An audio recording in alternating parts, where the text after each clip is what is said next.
What is up, YouTube and all my fish keeping friends? How is everybody doing out there in fish tank land? I'm getting really close to getting out of here. So close to getting out of here.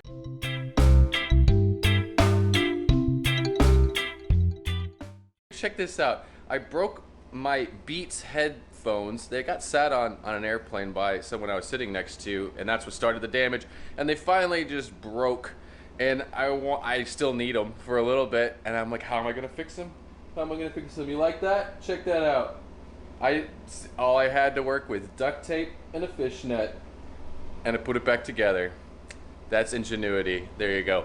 Anyways, I hope you guys are doing well. I'm trying to get ready to get out of here. You see, I still have tanks. I'm about a week out, and but I want to go around the room and tell you where we're at and why I still have tanks and what, just the last little bit that everything is going on. So let's take a look around the room here.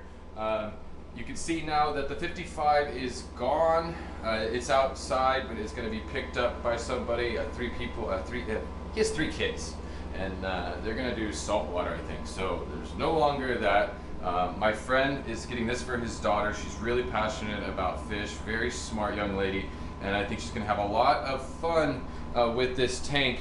But part of this video as well is for me to explain kind of through the video to some of the people that are getting the tanks, the stuff that comes along with some of these tanks, right? So first off, you guys that know about this tank know that I did what we call kind of like a substrate lasagna. There's a whole bunch of layers here. Now this from here to here is about 4 or 5 inches, that's a quality substrate bed. It's great for the plants, as you can see.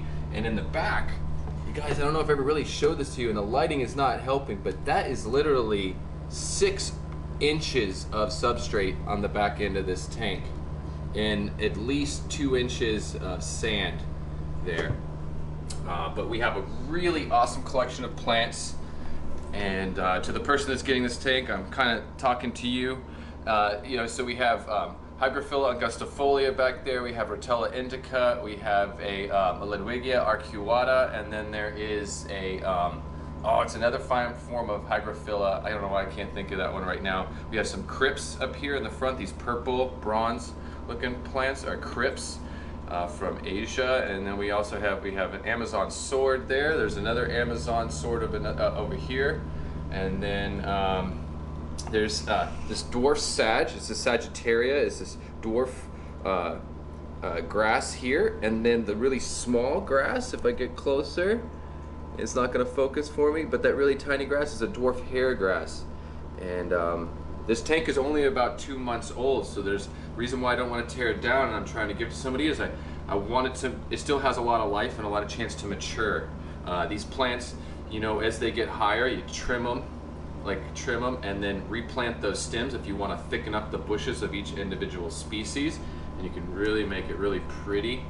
This could be turned into more of a classic Dutch style tank if you were to trim these plants properly and do fertilizers and some quality water changes and whatnot. I did take off the really expensive light because it's kind of damaged and I have a warranty, so I'm going to take it back and get it fixed. It's flickering. But I replaced it with these 2 Phoenix lights, which are really nice, a Phoenix 24/7s. And this thing was purling last night, so purling. Just, if I really could just hold the camera steady, put it on a tripod, you see bubbles, just constant bubbles, just from everywhere. And it seems like more since I put these lights on because it's a nice spread of light directly down rather than that one beam of light. Elliott is a really interesting story now. It's evolving minute by minute right now.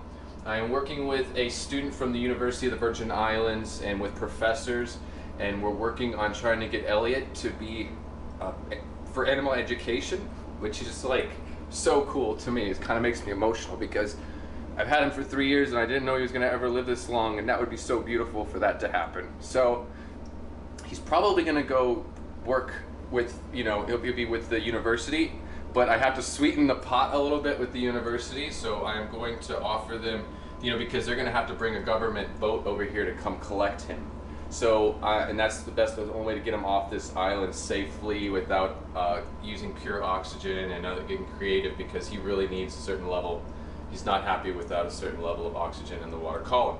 Anyways, So I'm going to sweeten the pot with some of the Tetra tababatensis because a really interesting species in regards to how they internally, fertilize the eggs, how the sperm packets work, and things like that. There's a lot more to those blue tetras that meets the eye, so they could have some fun with that. And I'm working on a paper as well. Now this tank, I'm still pulling out a little bit more yellow King Kongs. I got yellow King Kongs sitting here in the cup. I don't want to freak them out, but I got a bunch of yellow King Kongs in there. I'm sending out another box today of yellow King Kongs, maybe 2 boxes. I'll split that up. Deanna is coming maybe this evening. Deanna is coming. Would I say that funny? Deanna. Deanna is coming over, or she's having her friend come over to just for social distancing. Someone's going to come over here with this weekend, and she's going to collect this tank, and this will be fun. So something important about this tank that I want to point out, because Deanna, I know, will watch this video. I built this from scratch. This is all foam pieces behind, and then I siliconed real rock onto the foam. And this back compartment here from back is a pump hidden back there, so it's like a little sump.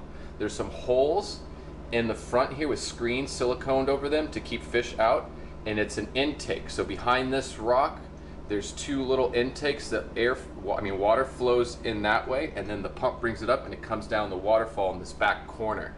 Now another thing about this tank is it's fragile.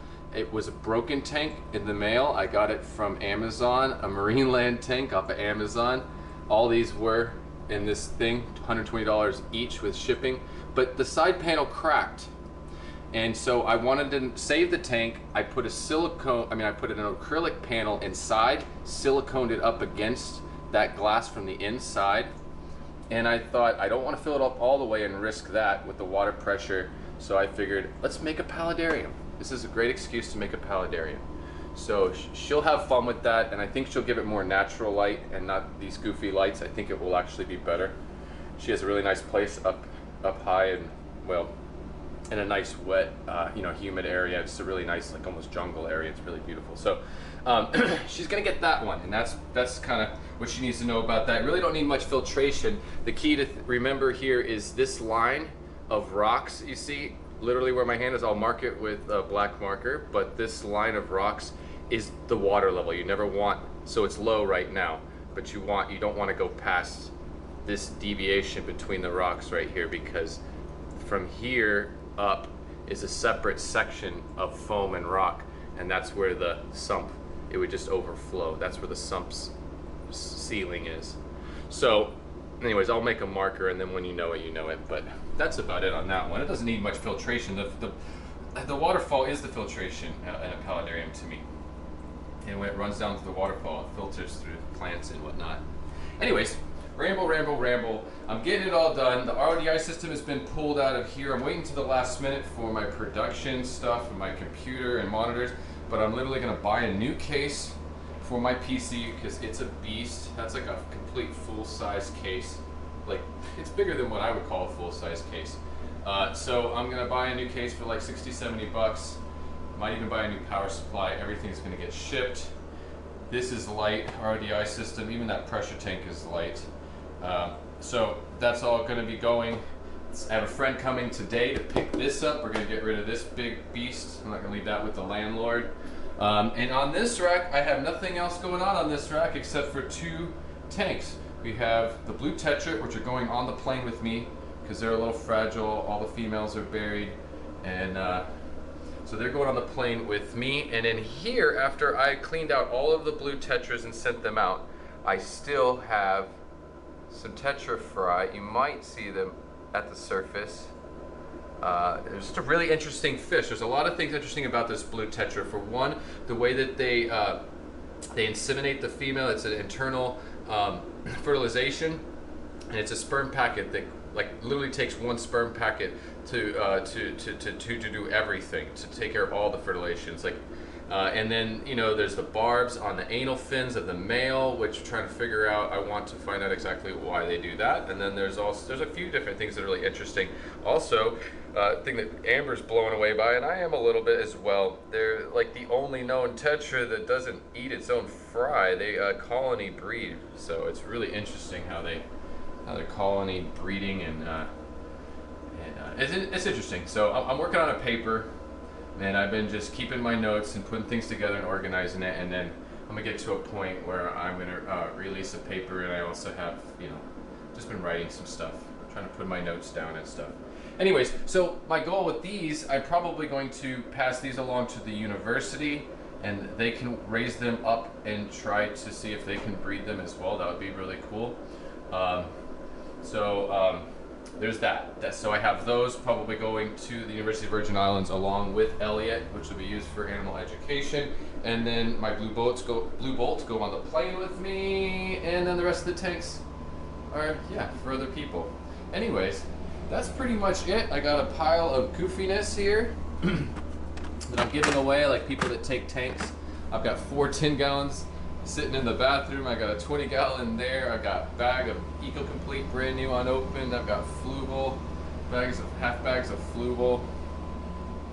I don't know, pretty crazy stuff. And it's crazy that I'm gonna be out of here really shortly. So we'll see how this all goes. Once again, I am really excited to get out of here. I want to thank you guys all for all of your support, because the motivation, the support it means everything to me. It's really helping keeping me going through this. It's definitely even harder with everything that's going on around the world right now. So,